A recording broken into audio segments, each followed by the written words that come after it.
The Quinnipiac women's lacrosse team had the chance to clinch a spot in the MAC playoffs for the first time in program history. And the golf team traveled to sunny Orlando, Florida to compete in the MAC tournament. We have the results and the key players. And of course, we have your top 5 plays of the week. Stick around, Sports Paws is coming up next.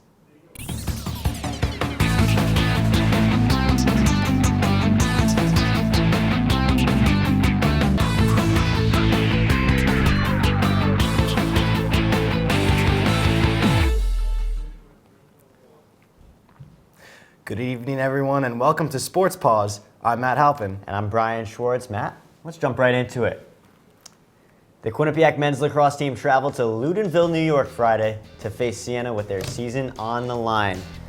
So let's take it right out to the first quarter, where Quinnipiac starts off hot. 3 goals in the first quarter. The first one right here by Alex DeSalvo, unassisted. Quinnipiac leads 1-0 now. Still in the first, Brian Feldman finds Drew D'Antonio for the low rip. Quinnipiac up 2-0. Still in the first, the third goal by Matt Frost. A nice running shot gives Quinnipiac the 3-0 lead. But it was all Chris Robertson in the second quarter and on. Man up for Siena. Robertson cuts to the net, finishes with the goal. We're all tied up at 4. Still, it's Robertson again. The behind the back goal, oh, that's nice. You might see that one a little bit later. Siena up 5-4. Again, Robertson finishes his day off with a hat trick. Siena wins 10-8. Quinnipiac knocked out of the playoffs after winning the MAC last year. Well, months after winning the MAC, it was announced that the Quinnipiac men's lacrosse team would have to make the trek to New Haven and play its 2017 home games at Yale's Reese Stadium. Our very own Chris Stacy has the story. The Quinnipiac men's lacrosse team, coming off their MAC championship a season ago, will not even have the chance to defend its title. Leadership was tough to come by this year, according to senior Jack Bruss. The older guys now have had 2 really good senior classes ahead of them, and it's hard to kind of fill those shoes. But like I said, we're trying to make the most of it, and guys are stepping up. Bruss knows that this team lacks the leadership experience that it had in the past. We haven't had guys, they had the same amount of experience that some of the guys that had bigger roles last year did, but we're working through it and making the most out of it. And the team having to travel for every practice might have added to the team's struggles. Our situation this year is a little unique with not having a field and having to travel every day, and that kind of compounds a lot of other issues. But I think what it comes down to is just leadership. Due to the construction at Quinnipiac, the Quinnipiac men's lacrosse team is forced to play at Yale Reese Stadium at Yale in New Haven and practice on this field at Cheshire Academy. Even head coach Eric Feketa knows the team from last year is different from this year's squad. Well, there's a lot, you know what I mean? I think in some ways some good fortune played into last year. I mean, the Marist win last year was one that we lost 3 close games in the conference, and those MAC games usually come down to like the final possession. As for this year, there are a couple things that Feketa can point out right away that the team needs to improve on. Had some fouls at the end of games and kind of lost our way in tight games, and you got to be – every game's a playoff game in the MAC from the first one to the last one. With the 10-8 loss to Siena, the Bobcats are now eliminated from this year's MAC tournament. Chris Stacy, Q30 Sports. The men's lacrosse team has had its fair share of struggles this season with those field changes, as you just saw. But with no true home of its own, let's check out how the women's lacrosse team did this past week. Well, we're going to take it right now. Quinnipiac hosted Siena at Reese Stadium at Yale. We're going to take it right into the first half. We're going to see right here Allison Kuhn in front to Alex Glishak. Misses, but then a great scoop shot to score. Quinnipiac leads 1-0. And Siena will respond right back just moments later. That's just bad defense. Ready? You're about to see even more bad defense. I mean, you just have to stop her in front. That's Alexis Deacon. In again now. That's a freshman. You can't just let her walk in like that. Siena up 3-1. But now Victoria Babinski to Lisiak again, and it's 3-2. They're climbing back. Later in the first now, Siena's going to respond yet again. Quinnipiac still trails. Second half now. Allison Kuhn's going to tie up the game. That's a big goal for Quinnipiac. Then we're going to see a huge save by Kyle Larkin. And then another goal by Allison Kuhn to put Quinnipiac in front. How about this? Babinski to put away. That goal makes it 11-10. That's going to be the final. Well, Matt, later in the week, Quinnipiac faced off against Niagara. Senior day for the Bobcats, honoring their seniors there. First half, Ashley Babinski cutting through the defense and scoring There's the goal. 3-1 Quinnipiac early on in the first half. Still in the first half, Niagara's Rachel McShane. A nice deep move and hits the back of the net. Niagara ties it up at 5 midway through the first half. Still in the first, Niagara with a chance in front. Audrey Fithall scores. Niagara leads 9-6 with under a minute left now in the first half. On to the second half with 4 minutes left in the game. Quinnipiac's Julia Korais receives a pass and scores, cutting the Niagara lead to 17-16. On the next possession, it was Alex Gleshak who threw an errant pass out of bounds. Oh, that was a big moment in the game. Niagara is still up 17-16. But with a minute 53 to go, Alexis Morales on Niagara receives a pass, cuts through the defense, and scores, giving Niagara an 18-16 lead. Let's check that one out one more time. Gets to the middle of the field, through the zone, and scores there. Quinnipiac finishes the regular season 3-5 in conference play, takes on Marist, Monmouth, and Niagara in the next round. Niagara wins this game 21-16. And Matt, you caught up with Ashley Babinski of the Quinnipiac women's lacrosse team after their win over Siena. Let's check that one out. After starting the season 1-8, the Quinnipiac women's lacrosse team has bounced back and clinched its first ever MAC playoff appearance. While many factors went into the playoff berth, it is nearly impossible to talk Bobcats women's lacrosse without mentioning the very talented freshman class. The class of 2020 brings skill that has never been seen before by this program, and no freshman has done more to prove that than attacker Ashley Babinski. The New Jersey native has scored 21 goals and 10 assists and has tallied at least a point in all but 2 of Quinnipiac's games this year, and it is a big reason for the Bobcats' playoff-worthy span of games. We came in here knowing we wanted to change the program, so to know that I could be a part of that is absolutely amazing. While it's easy to be discouraged by a rocky start to the season, Ashley has a source for inspiration whenever she's lacking confidence in her twin sister, Victoria, who plays midfield. You know, I love having her out there. I always said she's my best friend and my favorite teammate, so we definitely have that kind of connection. I know I hit her on a feed today. I just know when she's cutting, and it's just that confidence of having somebody that you know will always have your back, as all my teammates have my back, but it's something special with a twin sister. The confidence that Babinski has taken from her twin is essential to her success, and Ashley believes that the rest of her team has also found the confidence that they lacked in the beginning of the season. You know, we've definitely had our ups and downs, but I think it was just finding our stride and our confidence. That's been like a big thing for everybody. The wave of MAC success that Quinnipiac women's lacrosse has experienced for the first time in its history has been well received, but for Babinski, the grind doesn't stop here, as she has goals not just for the rest of this campaign, but for future seasons as well. I definitely think we've got a lot more to prove to people. In the beginning of the season, we started off a little shaky, non-conference, so I definitely think we can make an impact there. And obviously, we want to be at the top of our conference, so we've got a lot to go. For Q30 Sports, I'm Matt Halpin. When we come back, Quinnipiac baseball looks to stay undefeated on its home field against the winless St. Peter's team. And the golf team took to the fairways in Orlando for the MAC tournament, where the Bobcats repeat as MAC champions. And later, the Quinnipiac student athletes are raising money for a cause. Maury Hirschgordon is live from Burt Concord. Coming up on Bobcat Breakdown. Coming up on Bobcat Breakdown. Welcome into Studio 125. So what? If you score 40 points in a basketball game, we all know you play Quinnipiac intramurals. We all know you love to shoot the rock. Well, if you think that's the most ridiculous thing you've ever heard, what I'm about to say, I guess, is going to be pretty ridiculous in your book. But I'm going to say yes, there is a controversy. I'm line, getting ready to punch the ball as it lands right in front of another Monmouth player. Coming up, coming up, coming up. Coming up on hashtag that.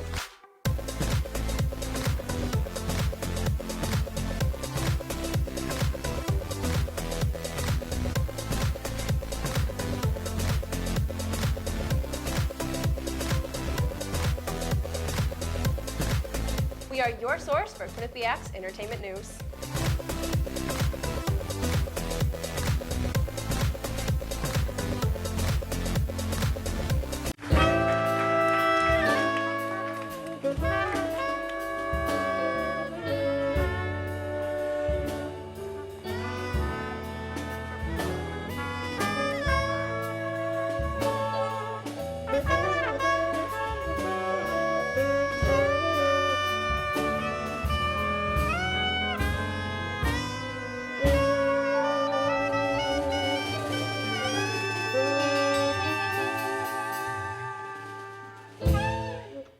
All this and more. Coming up on the Q30 Newscast.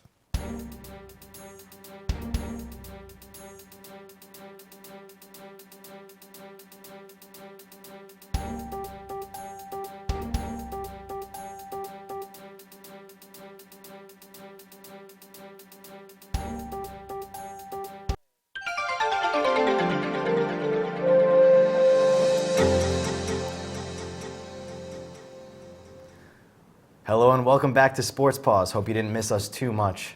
Well, for the second season in a row, the Quinnipiac Bobcats women's golf team is headed to the NCAA tournament. The Bobcats won the 2017 MAC Championship Sunday at Disney's Magnolia Golf Course.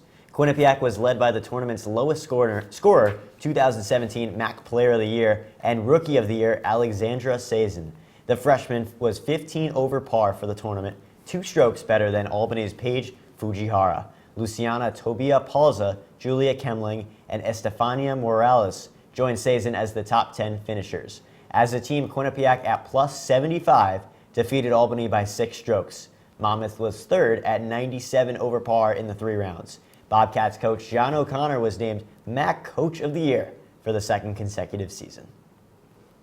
Now that's very impressive, earning back-to-back division championships at this level. MJ Baird broke down a few reasons as to why the Bobcats were victorious. As you can see, really smooth swing. Let's take a look at the replay and break this thing down. Let's scrub back a little bit and take a look at her at address.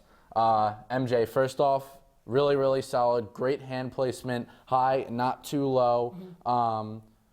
Take a look at this triangle she has going at address. It's a little bit hard on the touchscreen. Tough angle here. Tough angle, but the way she's extended, that is really important. To be good at golf, you have to have solid posture and you have to maintain that triangle throughout the swing. So let's take a look now. Okay, right at contact, there you see it. She's got the triangle. It's a little off angle, but you can still see she's maintaining a really nice triangle at address. Really solid through contact, as you can see. All right, so Tobia, the defending MAC Player of the Year, #1 overall scorer in the MAC Championships last year. Tremendous golfer, but something that you notice, sorry, I'm going to bring it back to address. Something you notice a little bit is she seems to have a little bit more bend at the waist rather than in her knees. Kemling had a little bit more bend in the knees, and she hung her arms down a little bit lower. With Tobia, it almost looks like she's reaching a little bit.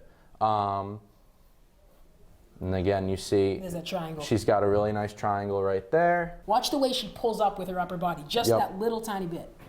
So she's picking the club, what you're saying, MJ, she's picking the club up right there. Up with her whole body. Up with her whole body, whereas golfers sometimes, it's a steeper angle that she's taking. Right. Sometimes you see them sweep a little bit more, but coming with a short iron, that's not uncommon to see players come at more of a steep angle. Right. And here she is on the tee, Andrew, and you'll watch the swing once there, but I think this is kind of interesting because we can compare it to what we were talking about with Tobia earlier. It's definitely a different swing. Most certainly, MJ, it's a looping swing. So she is basically doing what at least most golfers are taught to do, what I was taught to do with a drive, and you want to have a sweeping motion and wrap it, not so much around your body, but more of an arc. You want to almost vision yourself sweeping the ball off the turf, off the tee in this case. And Sazin did a really tremendous job of doing that. My line probably won't be on line with her swing, but you guys get the idea. Not too bad at all, actually. Good line there. It's definitely more planar and flat. Exactly. That steep angle. And you were saying it earlier. It didn't look like she made the greatest contact, but because she was aiming more to the right, playing for a draw, that ball most likely was able to come back. That's all we have from the touchscreen, Andrew. Quinnipiac, they defend as MAC champions, and they're going to try their test again in the NCAA tournament. The selection show this Thursday, April 27th. You can find that at 11 a.m. on Golf Channel. For Andrew Badillo, I'm MJ Baird. The softball team faced off against the Army West Point Knights in a doubleheader. Despite Army cutting the lead to 1 in the final inning, the Bobcats came away with a 2-1 win in the first game. Casey Herzog earned the win as she struck out 4 batters in 7 innings. The second game was a completely different story. Despite both teams having an even number of hits, the Knights shut out the Bobcats by a score of 4-0. Quinnipiac starting pitcher Abby Long gave up 4 runs in the 2 innings that she pitched, while relief pitcher Kendall Burned threw a shutout in her 4 innings. The Quinnipiac softball team traveled to New Rochelle to face Iona Saturday. The Bobcats split the doubleheader with the Gales. Iona took Game 1 8-0. Alana Evans one-hit the Bobcats in 5 shutout innings. Quinnipiac starter Casey Herzog was bounced after giving up 6 earned runs in 3+. Quinnipiac's fortune changed, though, in Game 2 as they won 6-1. Abby Long tossed 7 one-run innings. Aaron Larson, Kiala Cordero, Emily Chaya, Miranda Magana, and Rebecca Drake all had RBIs. The next day, the Bobcats welcomed Siena for a doubleheader. They dropped the first game 10-6, but let's roll what happened in Game 2. We're going to take it right into Game 2. This is a big game for Quinnipiac. They lost the first game, as you just said, Brian. We're going to skip to the 4th inning. We're going to see Lexi Courtney with an absolute rocket over the left field fence. That's 1-0. You could say see you later to that pitch. And just a great play. The whole team coming out to celebrate with her. We're going to go to the 6th inning now. Abby Long is going to throw the pitch and get belted. She gets back up, but the run scores, and Siena is going to tie the game. 7th inning now. How about a walk-off hit? Run scores from second right into left field. Quinnipiac is going to come away with this victory, a big win over Siena. They're now 7-5 in the MAC. Well, the Quinnipiac baseball team hosted Bryant in an afternoon affair Tuesday. The Bobcats lost 7-6. Blake Descartes pitched 4 solid innings, but Mike Della Medaglia took the defeat after allowing 5 earned runs in relief. With the Bobcats up by a run in the 8th, Cole Fabio tied the game with an RBI single. 2 batters later, it was Mickey Gasper who had a 3-run home run to give the Bulldogs a 7-4 lead they would not relinquish. The Bobcats fell to 11-23 before hosting last place St. Peter's over the weekend.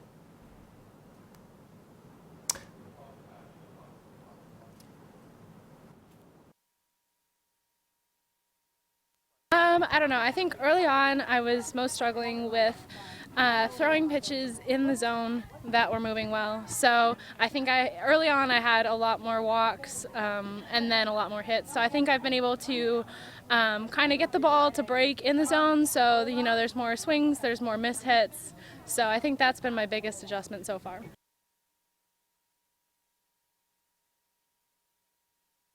I think they're the same as they are now. We want to win every single game. Right now, we're sitting very well in terms of what our seed's going to be. So I guess win out the rest of the season as much as we can, set ourselves out with a good seed, and then I think honestly we can beat anyone if we're playing our best.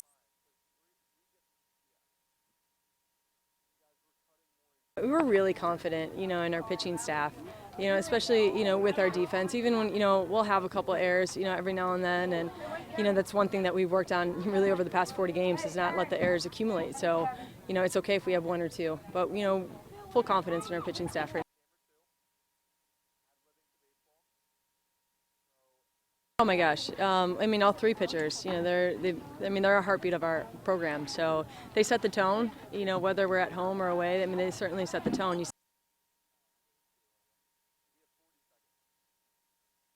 Just that. I think confidence and consistency. So when we're confident, we'll blank teams. We'll put up a couple zeros, and we'll get our 1 or 2 runs, and that'll be enough.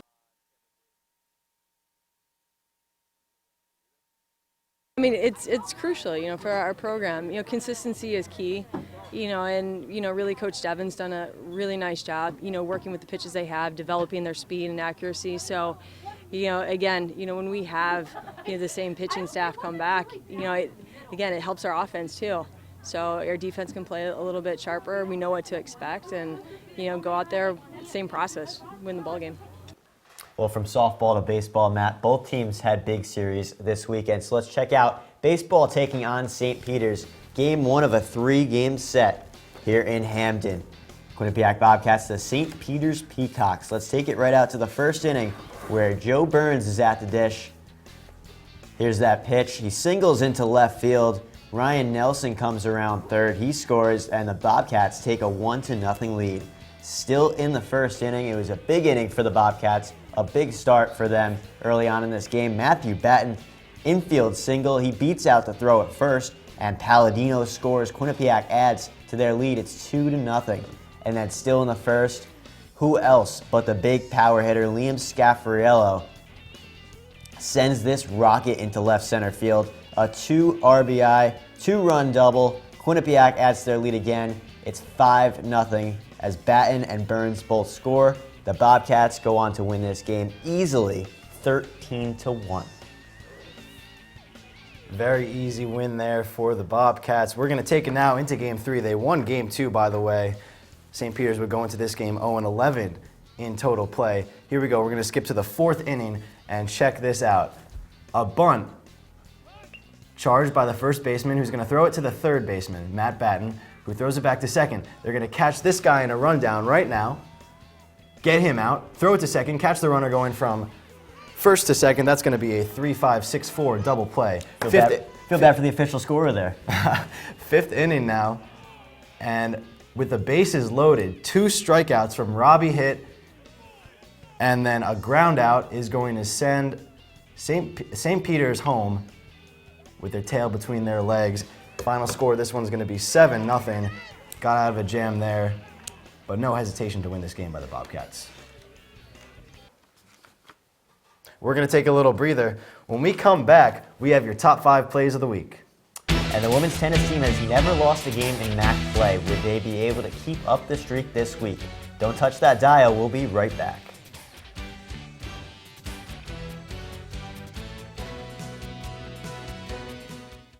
Coming up on Bobcat Breakdown. Coming up on Bobcat Breakdown. And welcome into Studio 125. So what? If you score 40 points in a basketball game, we all know you play Quinnipiac Intramurals. We all know you love to shoot the rock. Well, if you think that's the most ridiculous thing you've ever heard, what I'm about to say, I guess, is going to be pretty ridiculous in your book. But I'm going to say yes, there is a controversy. I'm Line, getting ready to punch the ball as it lands right in front of another Monmouth player. Coming up on hashtag that.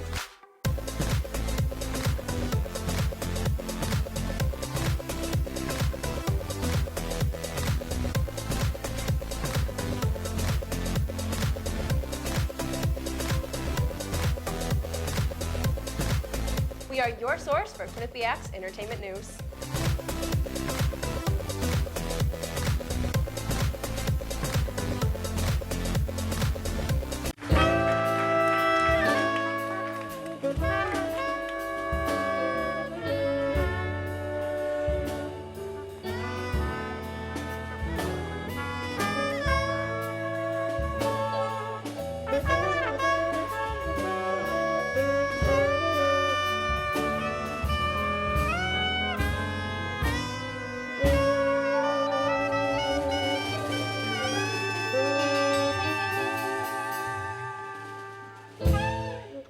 All this and more. Coming up on the Q30 newscast.